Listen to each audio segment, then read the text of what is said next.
Hey Leute, herzlich willkommen auf dem YouTube-Kanal von MTB News. Ich bin der Arne und ich zeige euch heute ein paar Tipps und Tricks, wie ihr euer Mountainbike richtig schön leise bekommt.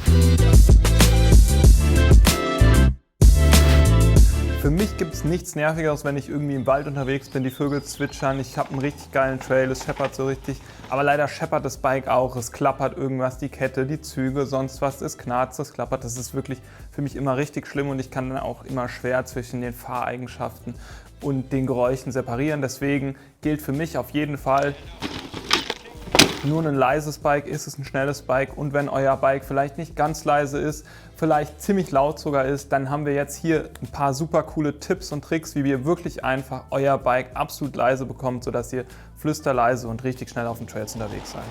Die ersten paar Tipps mögen jetzt so ein bisschen tröge und langweilig erscheinen, aber es ist extrem wichtig, dass ihr euer Fahrrad immer ordentlich in Schuss haltet. Also putzt das verdammte Ding und putzt es regelmäßig, nicht irgendwie einmal im Monat, sondern gerade im Winter eigentlich nach jeder Fahrt, weil wenn ihr eine dicke Schlammschicht auf eurem Mountainbike habt, dann wird es zwangsläufig irgendwann Geräusche machen und nicht nur Geräusche, sondern es geht auch einfach zwangsläufig irgendwann kaputt. Deswegen immer schön Fahrrad putzen. Genauso wichtig wie das Fahrradputzen bzw. nach dem Fahrradputzen ist natürlich, dass ihr euren Antrieb immer schön geschmiert haltet. Also die Kette einmal abwischen, dann ölen, einziehen lassen, nochmal abwischen, damit die einfach flüsterleise und vor allem auch sehr effizient laufen kann. Dabei ist es wichtig, dass ihr nicht mit dem Öl nicht übertreibt. Also wenn ihr jetzt super viel ölt und es danach nicht abwischt, dann habt ihr diese bekannten schwarzen Schmoddersachen an eurer Kette, am Kettenblatt, in der Kassette und an den Schaltröllchen hängen. Das hilft natürlich auch nicht. Also nach dem Ölen immer abwischen. Ansonsten ist auch Kettenwachs tatsächlich eine coole Option, die ein bisschen sauberer ist.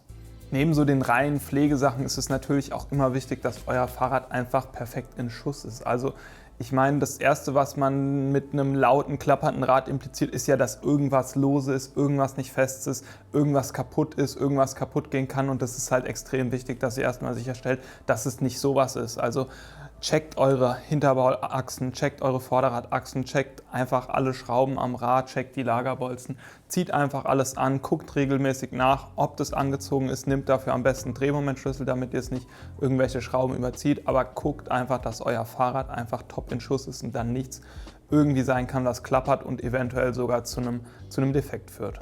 Der nächste Punkt hat auch noch mit dem Thema Wartung zu tun und zwar mit dem Thema Antriebsverschleiß. Checkt, dass eure Kassette, euer Kettenblatt und eure Kette nicht irgendwie total verschlissen und abgenutzt sind. Nämlich je mehr das Kettenblatt und die Kette abgenutzt sind, je mehr die sich gelenkt haben, desto mehr wird es auch klappern. Deswegen immer regelmäßig checken. Dafür gibt es Kettenmesslehren, die sind einfach schnell an der Kette angesetzt. Und dann könnt ihr einfach schnell checken, ist da was, muss es ausgetauscht werden und lieber ein bisschen zu früh austauschen als zu spät, weil eventuell könnt ihr dann die Kassette noch weiterfahren. Bei SRAM zum Beispiel soll man eine Kassette mit mehreren Ketten fahren und das Kettenblatt und im Notfall, wenn die Kette zu lang ist, dann müsst ihr alles austauschen, dann wird's richtig teuer.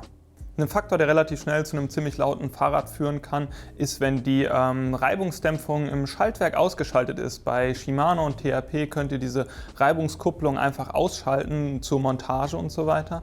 Und wenn die ausgeschaltet ist, ist halt hier der Schaltwerkskäfig ist nicht mehr gedämpft. Es geht super einfach und dementsprechend klappert das Fahrrad dann super leicht. Also checkt, dass dieser kleine Hebel da am Schaltwerk umgelegt ist.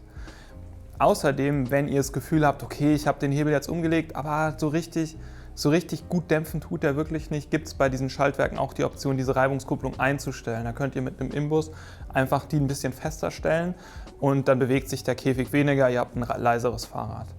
Da müsst ihr allerdings ein bisschen aufpassen. Es kann nämlich sein, wenn man den zu fest stellt, dann wirkt sich das auch negativ auf die Schaltperformance aus. Also lieber ein bisschen bedachter und in kleinen Schritten das justieren, bis man es so perfekt hat, wie man es haben will, als direkt Vollgas anzuziehen. Was so in die gleiche Sparte spielt und vor allem für SRAM-Access-Schaltwerke, die noch nicht Transmission sind, ein Faktor ist, dadurch, dass das Schaltwerk mit dem Akku relativ viel Gewicht hat, rotiert das so ein bisschen um den Montagepunkt rum. Das ist bei Access-Schaltwerken relativ oft und das klappert dann. Also es bewegt sich so in diese Richtung, kann sich das viel bewegen. Bei dem SRAM Transmission passiert das überhaupt nicht mehr.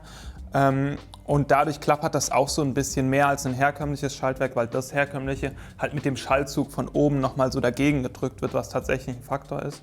Da könnt ihr einfach mit einem kleinen O-Ring die Schraube nochmal extra sozusagen vorspannen, wenn ihr das Schaltwerk anzieht und dann hat das auch ein bisschen mehr Reibung, ist da ein bisschen ruhiger. Ansonsten, ich meine, ihr habt es in den letzten Punkten schon raushören können, die Kette und der Antrieb ist einfach eine sehr, sehr krasse Geräuschquelle. Wenn die Kette einfach auf die Kettenstrebe, an die Sitzstrebe schlägt und das passiert, egal wie gut die Schaltwerkdämpfung und so weiter ist, die wird schlagen, weil ihr fahrt Mountainbike, ihr habt Steine, ihr habt Sachen und ihr fahrt wahrscheinlich auch relativ schnell über die drüber und dann schlackert die Kette einfach immer rum und schlägt überall gegen. Deswegen ist es wichtig, dass die Kettenstreben und die Sitzstreben und alles, wo die Kette eventuell drankommt, gut und vor allem dämpfend geschützt ist. Ich meine, wir kennen alle diese Neoprenüberzüge von früher, die sage ich mal, nicht mal die Strebe vor Beschädigung ordentlich geschützt haben. Mittlerweile gibt es da deutlich coolere, deutlich praktischere Lösungen. Viele Firmen haben mittlerweile auch coole integrierte Schütze, also zum Beispiel Specialized Santa Cruz, die sind da immer sehr gut aufgestellt. Specialized allgemeine Firma, die man hier mal loben muss, die machen in der Richtung relativ einen guten Job, also leise Bikes kann Specialized wirklich gut. Was macht ihr jetzt, wenn ihr da kein leises Bike habt und schon so das Gefühl habt, okay, von der Kettenstrebe her, da kann es schon mal klappern, mein Schutz ist relativ hart, da könnte es ein bisschen weicher sein. Dafür gibt es glücklicherweise jetzt auf dem Markt sehr viele Nachrüstoptionen. Ich habe hier ein paar liegen, ich meine, das bekannteste ist wahrscheinlich Slapper Tape. Das ist einfach hier so ein relativ klebriger, weicher Dingens, der lässt sich super gut an die Kettenstreben anformen, dämpft gut die Stimmung, ihr könnt verschiedene Formen damit bauen, ihr könnt so ein Wellenmuster nachbauen. Und das ist einfach ein sehr cooles Material, was ich schon super oft und super gerne verwende. Gibt es übrigens auch als Mastic Tape, das kostet dann, glaube ich, ein bisschen weniger. Was noch ein weiterer Punkt ist, es gibt mittlerweile von Shut the Fuck Up, es gibt ganze Kettenstrebenschütze, dieses Riffeldesign kennt ihr von vielen Herstellern, gibt es auch im Nachrüstmarkt, Rückseite, doppelseitiges Klebeband, könnt ihr auf die Kettenstrebe kleben, dann nicht ganz so gut individuell verarbeitbar wie das hier, aber auch das könnt ihr schneiden und so weiter. Und ebenfalls relativ cool VHS-Tape, eigentlich ein ziemlich ähnliches Produkt wie das hier. Und das hat so kleine luftgefüllte Bläschen, sowas habe ich mir auch schon mal mit dem hier gebaut. Hier gibt es das schon ab Werk, ist tendenziell auf jeden Fall eine coole Sache, dass es diese Nachrüstoptionen gibt. Da gibt es auch unzählige, also guckt euch da um, benutzt es und modelliert eure Kettenstrebe so, dass die Kette da nicht drankommt. Ihr seht ja, wo die Kette dran schlägt und da könnt ihr entsprechend dann gegen arbeiten. Welche Bereiche für sowas jetzt besonders gefährdet sind, beziehungsweise wo man sich besonders drum kümmern sollte, ist von Fahrrad zu Fahrrad ein bisschen individuell und unterschiedlich, aber auf jeden Fall ist es immer wichtig, hier oben den ersten Bereich von der Sitzstrebe zu haben. Die Oberseite von der Kettenstrebe ist natürlich so das Must-Have und viele Kettenstrebenschütze von Hersteller, die sind auch hier vorne so ein bisschen direkt am Kettenblatt so ein bisschen zu dürftig. Also da ist immer so eine Stelle, wo ihr vielleicht mal nacharbeiten könntet. Sonst mache ich hier unten auch immer noch ganz gerne was dran, so nah am Kettenblatt. Aber wo die Kette dran schlägt, das seht ihr dann auch. Und dementsprechend am liebsten eher mal ein bisschen zu viel am Anfang und dann kann man ja immer noch was reduzieren. So ein bisschen in die gleiche Kerbe, aber auf eine andere Art und Weise schlagen so diese STFU Shut the Fuck Up Bike Loops, sage ich mal. Diese kleinen Schlaufen, die montiert man am Fahrrad. Ich habe es hier an meinem eigenen Bike montiert, führt die Kette da durch. Und ihr seht es hier, die Kette kann halt nicht mehr wirklich auf die Strebe drauf, die Kette kann sich seitlich nicht so viel bewegen. Das schafft einfach so ein bisschen Ruhe im System. Und ich muss sagen, ich bin jemand, der recht viel Wert auf die Ästhetik von seinem Bike legt. Und ja, die Dinger sind wirklich überhaupt nicht schön und die sind grottenhässlich. Und ich habe mir gedacht, okay, ich schraube die für den Artikel mal dran, ich muss das mal recherchieren, wie gut die funktionieren und so weiter. Und ich habe die dran gemacht, aber mit dem absoluten Vorsatz, die halt zweimal zu fahren, dreimal zu fahren, aber dann direkt auf jeden Fall wieder runter zu machen. Und was soll ich sagen, die Dinger sind halt immer noch dran, weil die einfach tatsächlich wirklich gut funktionieren und ich da leider die Optik so ein bisschen zurückstellen muss und ich es einfach nicht übers Herz bringe, die wieder runterzuschrauben. Eine der teureren Lösungen, sein Bike leise zu bekommen, die allerdings nicht unbedingt dafür gemacht wurde, aber auch dafür funktioniert, ist das O-Chain. Das O-Chain ist eigentlich dafür da, dass das Pedalrückschlag mindern soll und ist hier so eine kleine, hat hier so ein bisschen Spiel an der Kurbel, erstellst du die dadurch. Kostet relativ viel, funktioniert ganz geil, also für manche Bikes funktioniert es performance-technisch auch super geil auf dem Trail, für das Orbea auch. Wir haben einen ausführlichen Test online. Dadurch, dass es sozusagen den Antrieb so ein bisschen von der Kurbel entkoppelt, sorgt es auch dafür, dass die Kette so in der Abfahrt so ein bisschen ruhiger ist und das merkt man schon und es sorgt auch für eine Geräuschsunterdrückung. Es gibt nicht nur das O-Chain, es gibt es auch von anderen Herstellern. O-Chain war so das erste bekannteste und außerdem gibt es ja jetzt die E13 Sidekick-Narbe, wo dieses System sozusagen nicht mehr an der Kurbel, sondern schick in der Narbe integriert ist. Insgesamt denke ich, eine coole Sache. Ich würde es jetzt nicht kaufen, nur um mein Bike leiser zu machen, aber wenn ihr so diese Pedalrückschlagsthematik schon mal gehört habt und euch vielleicht da mal informieren wollt, dann checkt es mit dem O-Chain mal aus. Vielleicht passt es ja super an euer Bike. Und genau, dann probiert es einfach mal aus. Was man beim O-Chain natürlich auch sagen muss, es ist wieder ein Teil, was du warten musst. Wenn du das O-Chain nämlich nicht regelmäßig wartest, dann macht es auch wieder Geräusche. Kommen wir mal weg vom Antrieb. Nämlich auch an den Bremsen kann was klappern, und zwar die Bremsbeläge. Vor allem gefährdet sind dafür diese coolen Bremsbeläge, die wirklich cool aussehen mit Kühlrippen. Weil da oben so ein bisschen schwerer ist, dann hast du hier einfach so ein Ratteln, die ganze Zeit so ein Ratteln. Mich persönlich stört sehr, ich würde mir nie welche mit Kühlrippen kaufen deswegen. Es gibt ein paar Optionen, wie man dagegen vorgehen kann. Das Einfachste meiner Meinung nach, keine mit Kühlrippen kaufen. Und sonst kann man die Feder, die Bremsbeläge auseinander noch mal ein bisschen weiter aufbiegen, um da so ein bisschen mehr Druck reinzubekommen. Und dadurch kriegt man es dann halbwegs klapperfrei. Was mir auch aufgefallen ist, die sind am Anfang, wenn es neu ist komplett, sind die immer ein bisschen am Klappern und mit der Zeit, wenn die so ein bisschen Verschleiß haben, lässt es irgendwie ein bisschen nach. Also wenn ihr gerade welche am Bike habt, das wird weniger. Und genau, wovon ich absehen würde, ist, dass ihr da irgendwie mit Schaumstoff, mit Klett irgendwas reinklebt, weil eine Bremse kann doch dann schon mal ganz schön heiß werden und du willst auf jeden Fall nicht, dass da irgendein heiß gewordener flüssiger Klebstoff oder Plastik oder irgendwas an deinen Kolben runterläuft und eventuell die Bremse zerstört. Antrieb haben wir, Bremsen haben wir. Das nächste große oder der nächste und ich sag mal mit der Kette, mit einer der allergrößten Geräuschquellen am Fahrrad sind die Züge. Die einfachste Lösung da ist natürlich, so wie ich es hier an meinem eigenen Bike habe, eine Funkvariostütze, eine Funkschaltung, da fallen schon mal 2 Züge und 2 etwaige Geräuschquellen weg. Aber wenn man sich ein bisschen Mühe gibt, kriegt man es auch mit einem kompletten Zugsystem problemlos hin, dass die Geräuschquellen ruhig sind. Im ersten Schritt würde ich halt darum gucken, dass die Leitungen nicht super lang sind. Also im Prinzip einfach die Leitungen ein bisschen straffer kürzen. Ich habe es hier jetzt schon relativ kurz gekürzt, aber manchmal sieht man ja von Bikes, die vom Händler kommen, einfach hier so riesige Kabelsalate, natürlich klappern die irgendwie.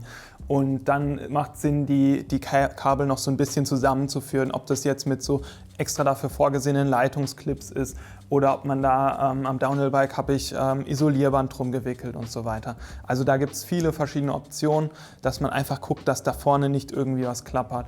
Manchmal muss man auch gucken, ihr seht hier bei mir ist die Vorderradbremse ist relativ nah am Steuerrohr und an der Gabel. Manchmal kommt es, dass die dann noch so einen Bogen nach innen macht und dann klappert das hier so. Da muss man auch gucken, dass man das unterbindet. Ist bei mir Gott sei Dank nicht der Fall, aber ist definitiv an der Grenze.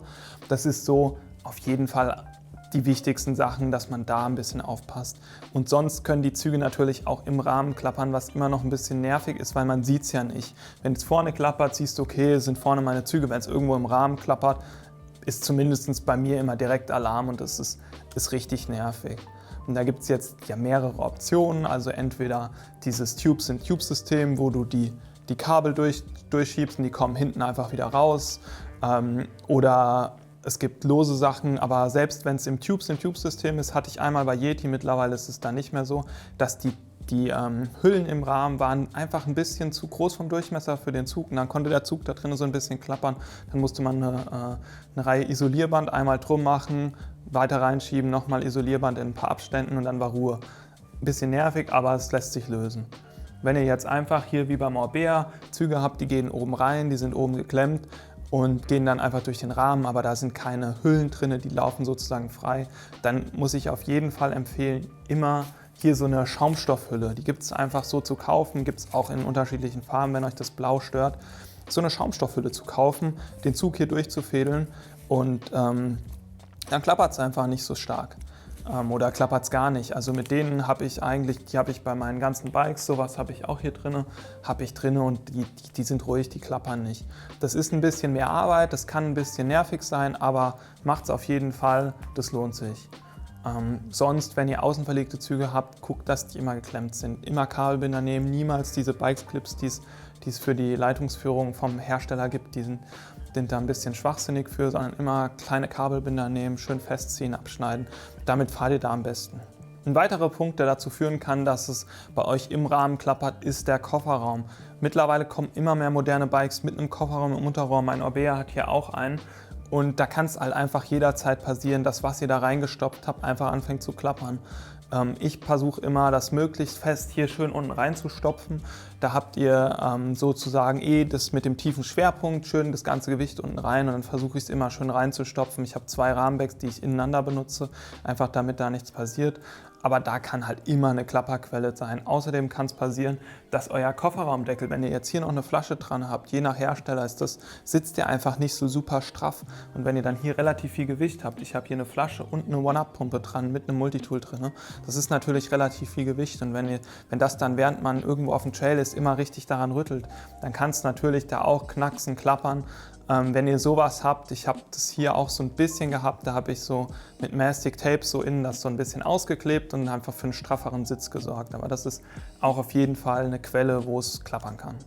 Last but not least haben wir noch einen weiteren Punkt, der an eurem Bike zum Klappern führen kann. Und zwar, wenn ihr hinten eine Steckachse habt, gibt es manchmal die Option, dass die Hebel für die Steckachse so magnetisch oder mit einem O-Ring so hinten in die Achse reingesteckt wird. Ist meistens ein 6er Inbus, ist eigentlich eine praktische Sache. Man kann die Achse ohne einen Inbus anziehen und wenn man sonst am Bike mal irgendwas hat, was man mit einem 6er schrauben muss, dann hat man den direkt parat. Aber es kann sein, dass dieses Ding klappert. Wir hatten es schon bei ein paar Bikes, dass dieser kleine Hebel dann im Rahmen geklappert hat uns wahnsinnig gemacht. Wir dachten, irgendwas wäre lose. Es war auch was lose, aber es war dieser Hebel und Hebel rausgezogen, Ruhe. Also das kann auch eine Option sein, dass das bei eurem Bike klappert. Wenn euer Bike geklappert hat und ihr habt jetzt mit einem von diesen Tipps es irgendwie ruhig gestellt, dann würde ich mich super freuen, wenn ihr da mal Feedback geben könntet, wenn ihr irgendein anderes Klappern am Rad habt, irgendwas und ihr habt es anders behoben oder ihr habt andere Einwände oder ihr sagt, eins von den Sachen hat bei euch gar nicht funktioniert, dann schreibt es gerne in die Kommentare. Wir sind super gespannt, was ihr so zum Thema leise Bikes zu sagen habt. Wenn ihr irgendwelche Fragen habt, dann stellt sie gerne in die Kommentare, lasst uns Feedback da, lasst uns ein Like da, lasst uns ein Abo da und sonst gibt es auch den ausführlichen Artikel nochmal auf MTB News in geschriebener Form.